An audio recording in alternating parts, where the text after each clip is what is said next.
তারা আবার যদি পথে নামেন, আবার যদি না নামবেন, কাজেই কি হচ্ছে, একটা সরকার গঠন হবে, আবার একটা আন্দোলন শুরু হবে, আবার সেনা নামবে, আবার কিছু দিনের জন্য গণতন্ত্র ফিরবে, আবার গণতন্ত্র যাবে। এই বৃত্তটা যদি চলতেই থাকে তাহলে খুব মারাত্মক।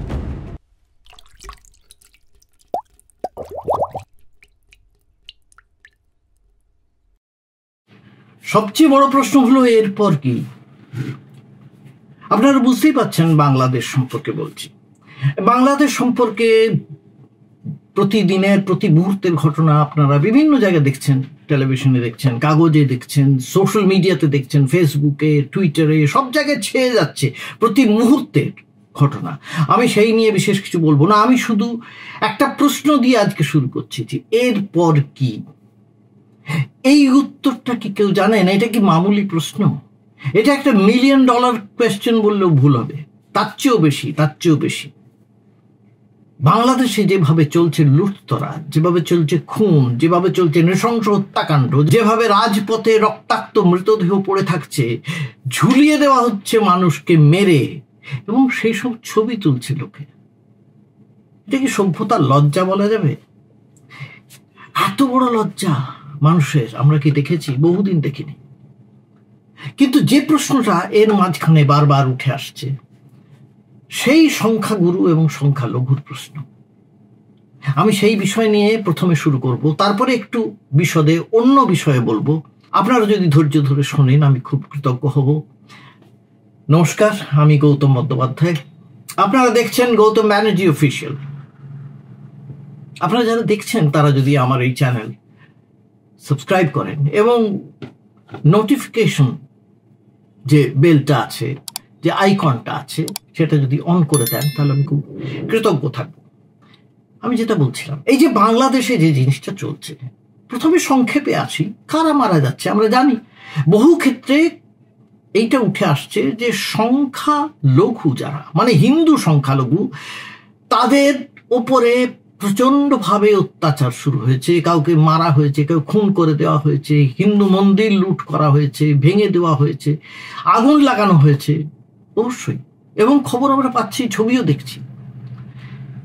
কিন্তু আমার প্রশ্ন, সেখানে কি শুধু সংখ্যালঘুরাই আক্রান্ত হচ্ছেন? না, মোটেই তা নয়। সংখ্যাগুরু, এই যে মুসলিম সম্প্রদায়, তাদের কি কম মানুষ আক্রান্ত হচ্ছেন? যে সরকার এতদিন ছিল, আওয়ামী লীগ সরকার, যার প্রধানমন্ত্রী শেখ হাসিনাকে দেশ ছেড়ে পালিয়ে যেতে হয়েছে, সেই সরকারের যে সমস্ত কর্মী, সমর্থক এবং সেই দলের যত নেতা, মন্ত্রী, সবার কথা বলছি, সবাই কিভাবে আছেন? চূড়ান্ত আতঙ্কে আছেন। তারা কারা? তাদের সিংহভাগ হচ্ছে মুসলিম, তারা তো মুসলমান সম্প্রদায় ভুক্ত। তারা কিভাবে আছেন?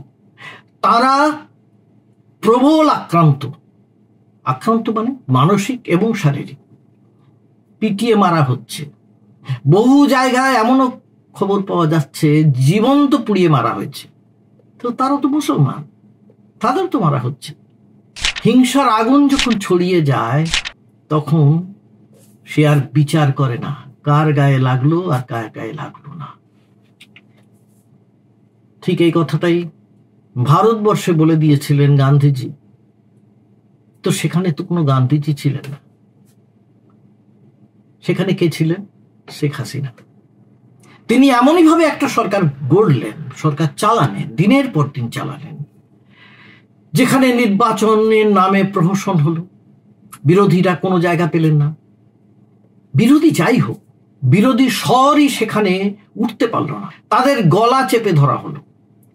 এই যে ছাত্র সংগঠন, এই যে বৈষম্য বিরোধী ছাত্র সংগঠন যারা পথে নামলো, যার জন্য এই আন্দোলন এইরকম তুঙ্গে উঠলো, তারা কিন্তু একটা গণতান্ত্রিক প্রক্রিয়ার মধ্যে এই আন্দোলনটা চালাতে চাইছিল।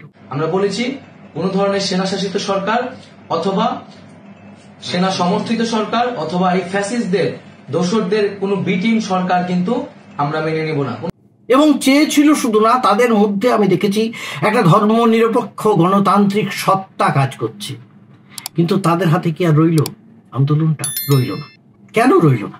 কারণ গণতান্ত্রিক দেশের মতন নির্বাচনের মাধ্যমে যদি সরকার গঠিত না হয়, যদি সেখানে বিরোধী স্বর না থাকে, তাহলে এইভাবে ক্ষোভ পুঞ্জীভূত হতে থাকে।